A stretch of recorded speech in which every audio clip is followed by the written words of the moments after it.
Sure. Do you have anything you want to say today?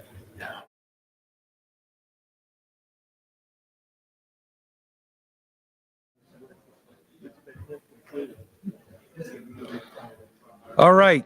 Good morning, everyone. Today we have another update where we're going to discuss our ongoing response and also update on the snowstorm that is heading our way.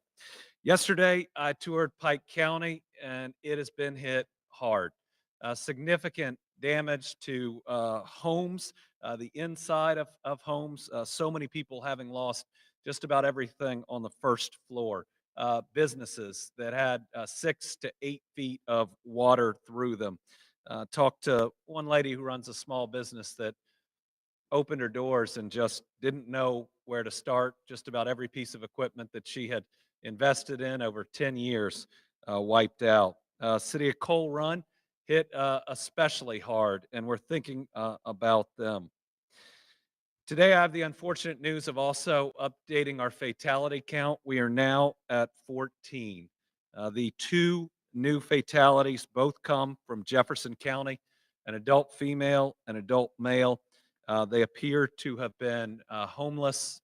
Both appear to have died by hypothermia. So that should tell all of us that the weather conditions are as dangerous as that water is. And so when I go through these weather slides, I hope all Kentuckians will be prepared, especially if they do not have power or it's not safe to heat their home because of the damage that they had.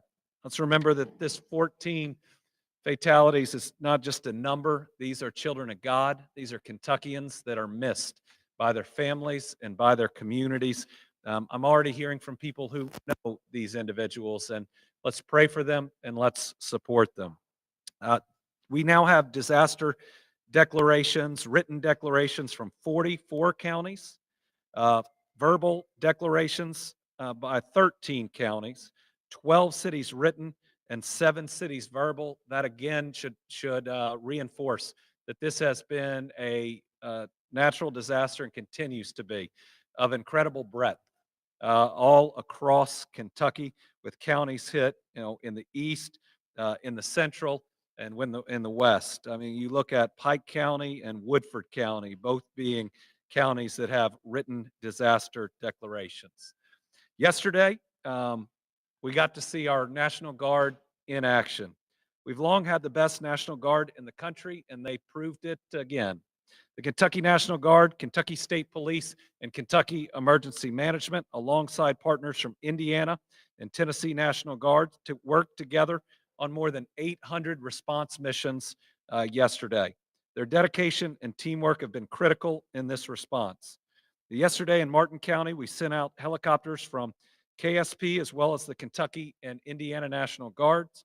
In a combined effort of teamwork, they successfully evacuated 296 Kentuckians from a couple of apartment complexes where the water was rising and created very serious concern.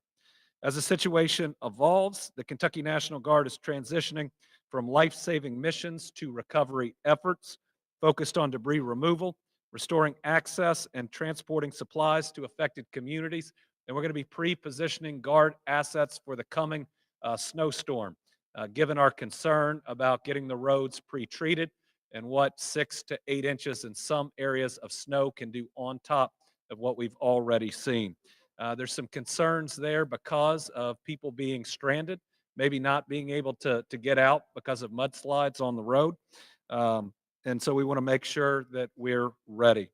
I want to personally thank the Guard, KSP, and KYEM for their hard work. We're proud of them.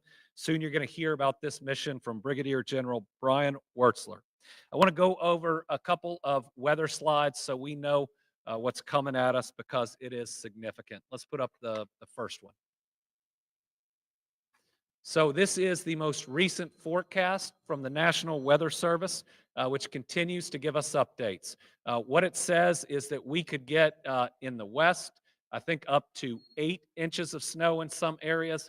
And then in the east, places that are hurting like Pikeville, could get 6 to 7 inches. With what we have seen in the weather recently, we are worried that we could get the higher end of this weather. The worst part will be west of I-165 in western Kentucky, but 2 or 3 to 7 inches in places that have been hit hard can be dangerous. Let's look at the second one. This is the timing for when we believe this weather's going to hit. This is a snowstorm in the middle of a natural disaster. It's going to start today in the west, 3 to 6 p.m., and then it's going to go across the state. The worst of it is going to hit and ultimately be out tomorrow morning. But everybody recognize that this may be in your evening tonight or even overnight into the early hours. The heaviest snow between 9 p.m. tonight and 5 a.m. on Wednesday. Uh, that's concerning in and of itself, but the next slide is the one I'm worried about the most. It's going to get really cold. We got people without power. We got people that can't heat their homes that might have power because of the damage. And we are going to have wind chills that are negative Thursday morning and are really low on Friday morning. So we're going to be working today with our area EMs, our counties, to make sure we have warming centers set up. To the people of Kentucky, if you cannot safely power your home by the middle of today, you need to be looking at a shelter option because, again, it's damp out there. There's going to be a lot of snow, and you need to make sure you're safe. Right now, these are the emergency shelters that are open. There's 15 of them. They're on your screen, but we hope to publish more as the day goes on. You can call your local emergency management office and ask about shelter options. So I want to say this again. We still have a lot of people who cannot heat their homes, even if they have power, because of the damage. They worry about electrical, and it's going to get really cold tomorrow morning. So let's make sure that we've got enough centers open. And again, if you can't safely heat your home by this afternoon, either call and go stay with friends, look at one of these shelters, go stay with family. Let's just make sure that we don't lose anybody else to these cold temperatures. I want to talk about the Team Kentucky Storm Relief Fund. We established that to assist with individuals harmed by the floods. This is a fully transparent fund. Every single dollar will go to the families that have been impacted. This is so transparent, even just an open records request, you can see exactly how the dollars are spent. The first thing we do with all these funds is to pay for funerals. Right now, we're going to have at least 14 of them. But as of this morning, there's just over $50,000 that have been donated from 561 donors. So just to cover funerals, we're going to need a little bit more help.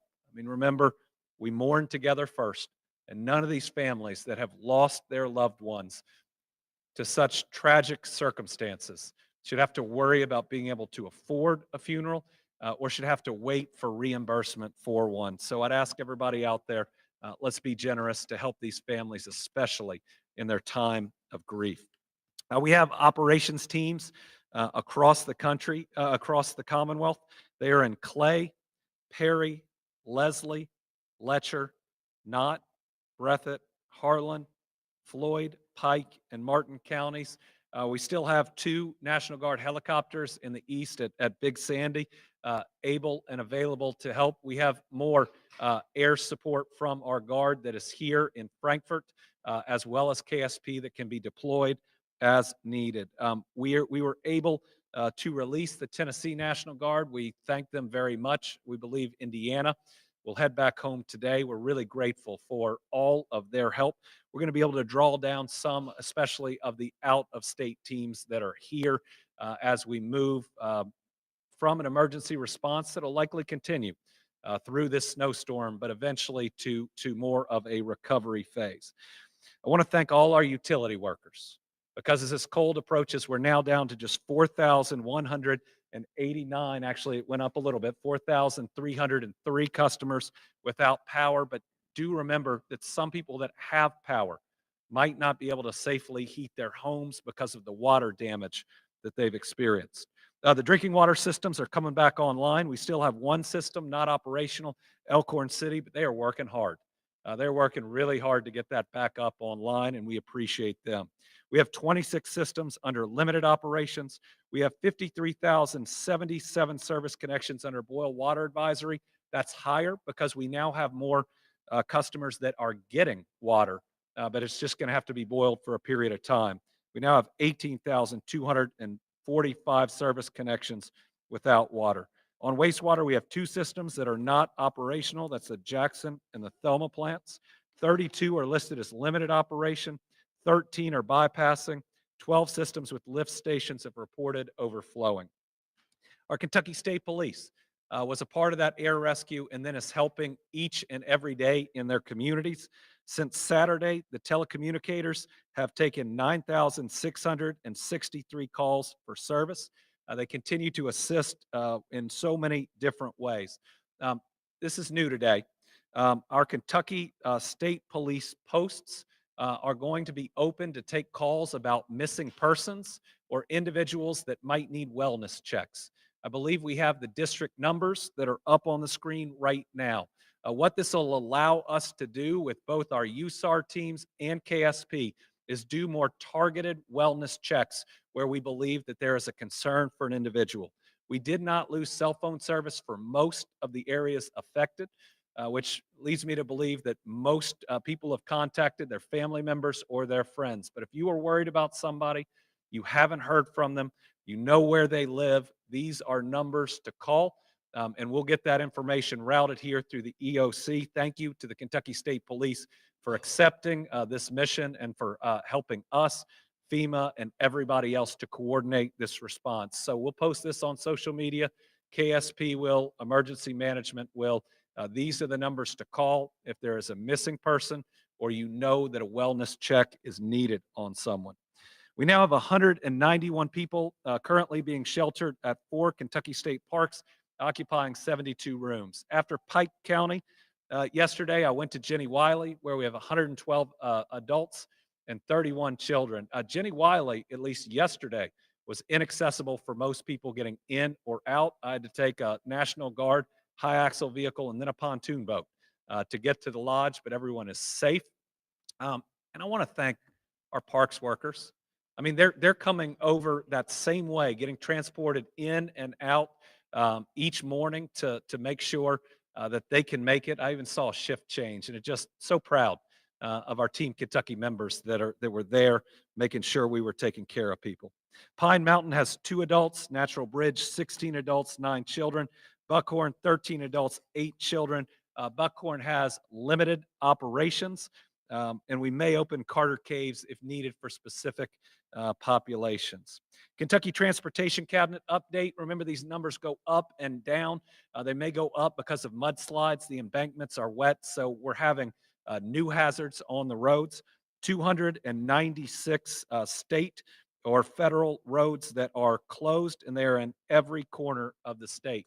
Still about 2,300 Department of Highway personnel that are out there and that are going to be out there with this winter storm coming. So remember, they, like the people in this EOC, have been working since at least Saturday on very limited sleep. So give them a wide berth.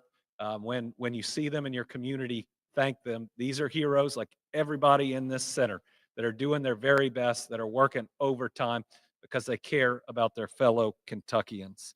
Challenges are going to continue this week as some of the rivers have not yet crested. We can have backwater flooding.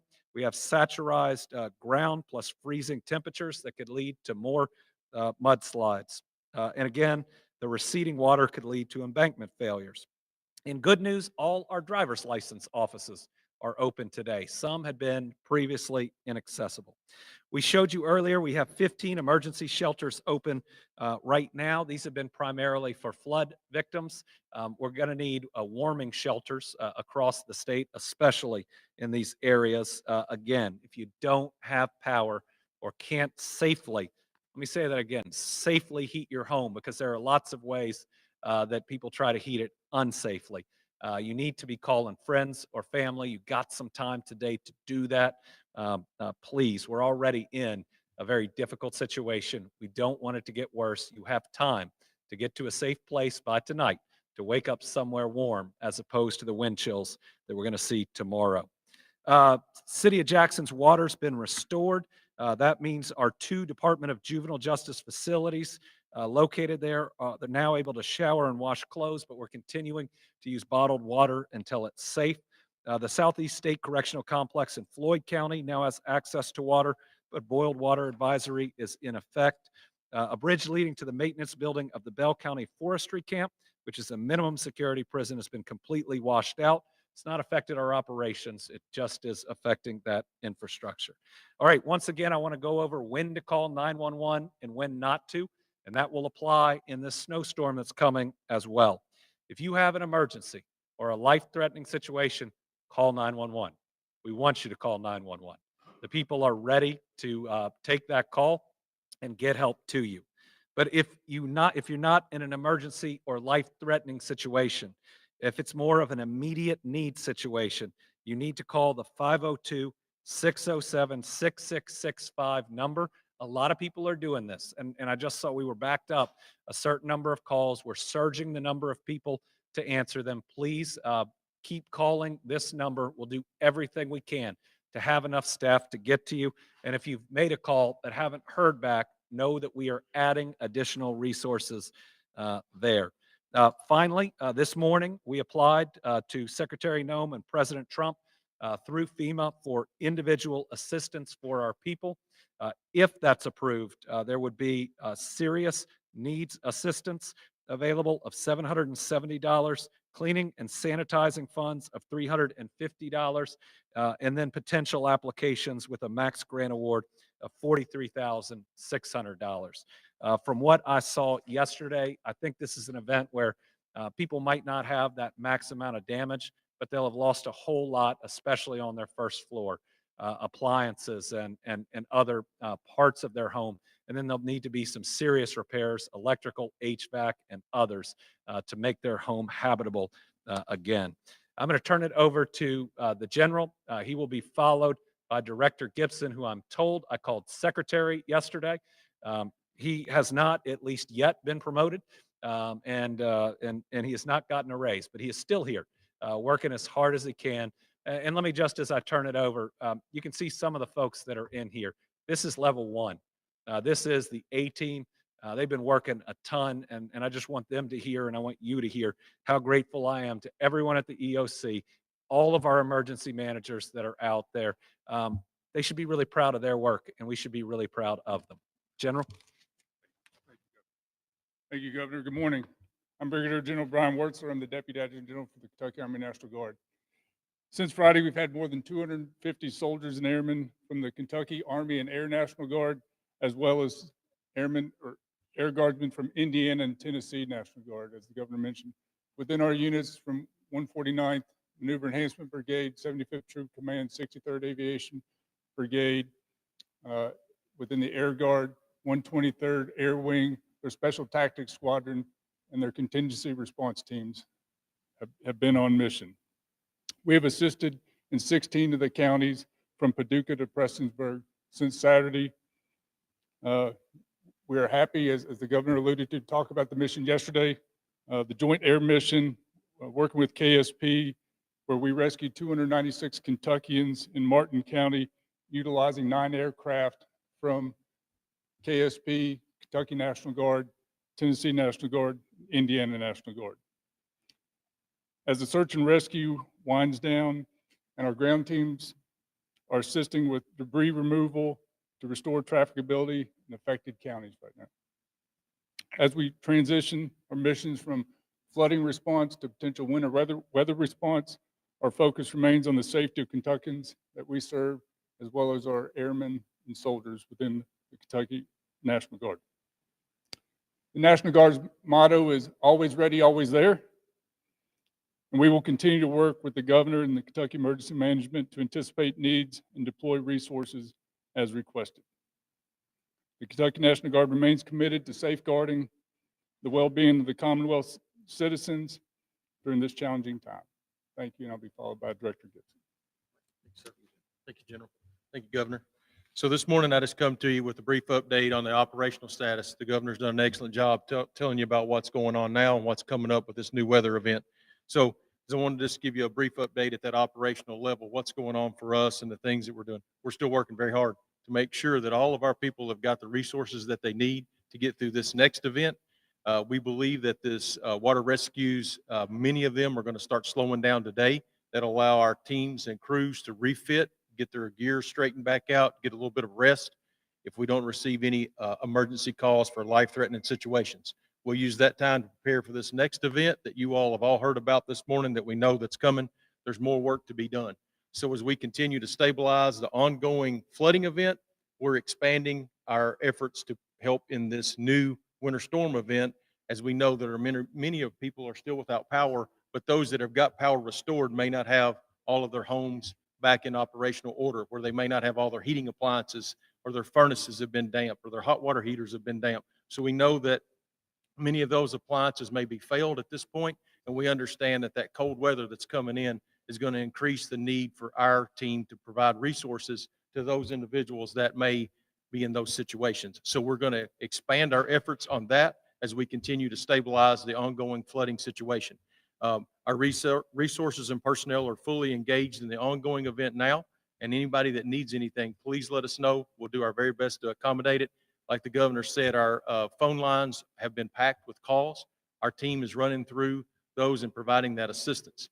We know that we have a backlog, a small backlog right now, and we are upping the staff in our call center and being able to get those calls out as these emergency needs are kind of slowing down. That'll allow us to more focus on this immediate need situation that's coming up, and we'll prioritize those calls and try to get to the things that are coming in. So as we go through this, we'll start doing those welfare checks today. We know that after these events, many of you will be concerned about your loved ones and where they're at. If you haven't heard from someone that you think may live in a flood-prone area, they're missing, haven't been able to make contact, the state police, we worked with them this morning to get their non-emergency numbers posted as the governor showed. And we're going to use that, and they're going to filter those calls into us and through their troopers and through the local agencies, the local emergency managers. And we're going to try to get those calls checked before this next storm. If someone's in need, we want to try to reach them. If someone's had trouble, we need to make sure that everyone's okay the best we possibly can. Our priority still remains the safety and well-being of everyone in these affected areas. And as you all can see, the power outages are isolated where this storm is still affecting most of our Kentuckians. The West seems to have stabilized pretty considerable at this point. We're hearing of one rescue here and there that's still be going on where people are driven around barricades. There were some things that we dealt with yesterday. So please heed those barricades. If they're up and transportation through your county or city or state government have put those up, those are there because that road's damaged. The water's impassable. Please don't drive around the barricades. That's just more work for their already heavily tasked crews that are out there. So we just ask that you keep safe during this event, and we'll continue to get those roads repaired. And we know that those are needs that are coming in from our counties, helping us with that need to get these roads back passable, get them open so they can get into those areas that have been hit.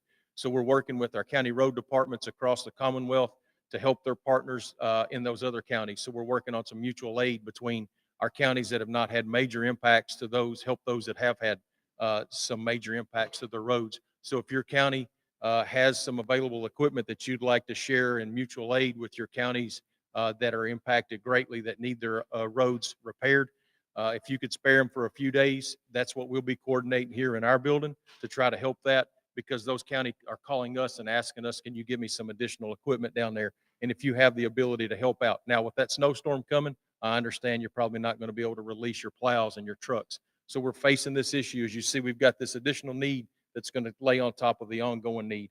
But we'll work through this issue, and this isn't a one-day issue. This is going to be several days of work to get these roads back open. So after the snow event, when you get back to a steady state, if you can assist, we would be glad to have your help for those counties that are willing to help.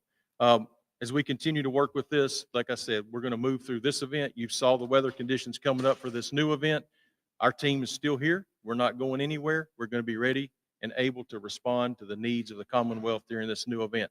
We know that this snow, we're using the forecast. We know what the Weather Service is telling us. They've been really accurate through this entire event that started several days ago with rain, snow, and here we go in the same cycle. So you all are seeing that come in. The Weather Service will be back in here just in a few minutes to give us the most current forecast, and we'll continue to update with any pertinent information. But right now, the forecast that they're telling us, they have high confidence that that's a legitimate forecast, so we're preparing accordingly to handle that event. But I will end with just one thing. What do you need from us, and how can we help, and where are the people that are unaccounted for or missing, and we'll do our very best to address that today. Thank you very much for your time. Back to you, Governor. We also have FEMA represented up here. We're grateful for their work, especially in this emergency phase, how they can help us surge resources, coordination, been great cooperation between the federal government, the state government, and all of our local governments. It always ought to be one team when we respond to these natural disasters, and that's exactly what we've seen. Director Gibson gave some good warnings that we need to heed. Don't drive around barricades. Don't drive through water. We lost a lot of these people driving through water, and we don't want to lose any more. Make sure you're in a warm place going into tomorrow. And if we get a lot of snow, take your time in shoveling. Remember that last snow event, we lost at least 4 people to cardiac events. If you're going to power your home through a generator, it's got to be outside. So just all these steps that we should take to take care of ourselves and each other. 14's too many.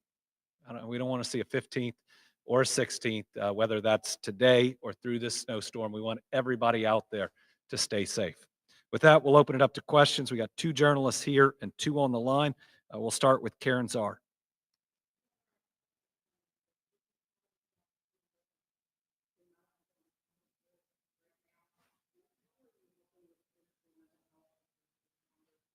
We do not have a number right now on the missing. We'll see as it starts to come in.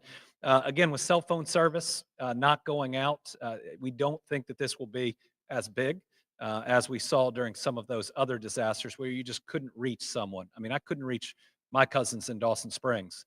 Didn't know they were alive until I was in Dawson Springs after that tornado. We'll be working with first responders, especially as this winds down, to provide any and all help.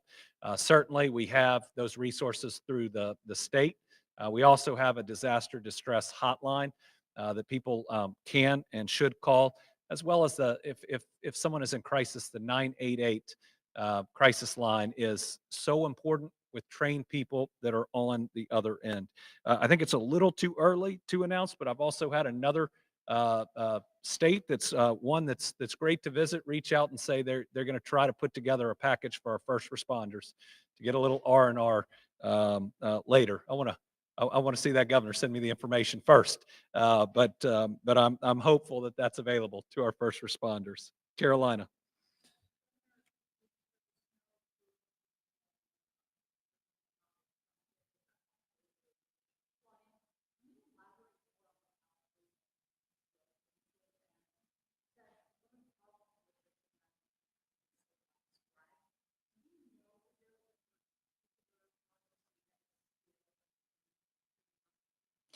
What we've seen are impacts from this storm, from this flooding throughout the state.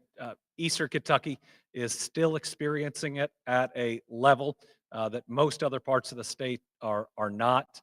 I mean, just yesterday, having an evacuation, even though most of the rain was on Saturday in Martin, just shows how this can move from county to county.